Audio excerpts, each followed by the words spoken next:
England Bharat మధ్య తొలి 2 టెస్టుల్లో పరుగులు పోటెత్తాయి.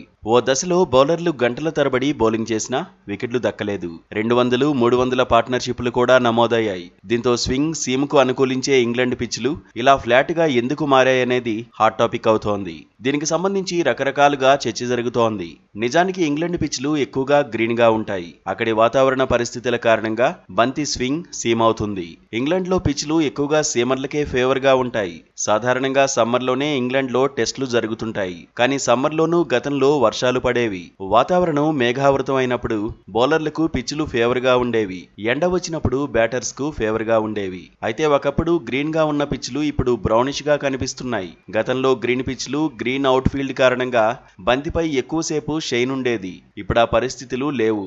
గ్లోబల్ వార్మింగ్ కారణంగా ఇంగ్లాండ్లో ఉష్ణోగ్రతలు ఎక్కువగానే నమోదవుతున్నాయనే వాదన ఉంది. వర్షాలు కూడా ఎక్కువగా పడ్డం లేదని కథనాలొస్తున్నాయి. వింబుల్డన్లోనూ అధిక ఉష్ణోగ్రతల ప్రభావం కనిపిస్తోంది. మరోవైపు ఒకప్పుడు ఇంగ్లాండ్కు అద్భుతమైన పేసర్లు ఉండేవాళ్లు.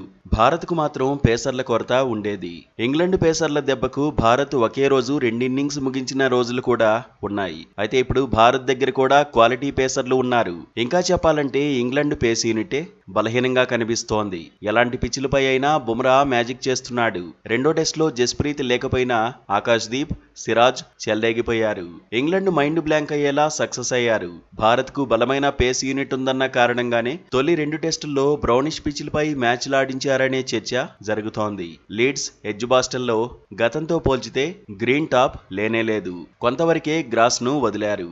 మరోవైపు టెస్టులు 5 రోజులు ఆడితేనే బ్రాడ్కాస్టర్లకు వర్కౌట్ అవుతుందనే చర్చ ఉంది. 3-4 రోజుల్లోనే మ్యాచ్లు ముగిస్తే ఆదాయం తగ్గుతుంది కదా అనే వాదన ఉంది. ఇంగ్లాండ్ భారత్ టెస్టులకు వ్యూస్ కూడా భారీగానే ఉంటున్నాయని ఎక్స్పర్ట్స్ చెబుతున్నారు. ఫ్లాట్ పిచ్లపై ఆడితేనే బ్యాటర్ సెంచరీల మోత మోగిస్తారని, అభిమానులకు కావాల్సింది కూడా అదే అనే చర్చ ఉంది. ఇంగ్లాండ్లో టెస్టులకు ఆదరణ ఎక్కువగానే ఉంది. 5 రోజుల పాటు హోరాహోరీగా మ్యాచ్లు సాగితే స్టేడియాలకు అభిమానులు భారీగా తరలివస్తారు. గేట్ కలెక్షన్ కూడా ఎక్కువగానే ఉంటుంది. మొత్తంగా ఇంగ్లాండ్ భారత్ టెస్ట్ సిరీస్ లో పిచ్లు ఫ్లాట్ గా ఉండడంపై చర్చ అయితే ఎక్కువగానే జరుగుతోంది. కారణాలు ఏవైనా ఇప్పటివరకు సాగిన 2 మ్యాచ్లు మాత్రం అభిమానులకు కావలసినంత కిక్కిచ్చాయి.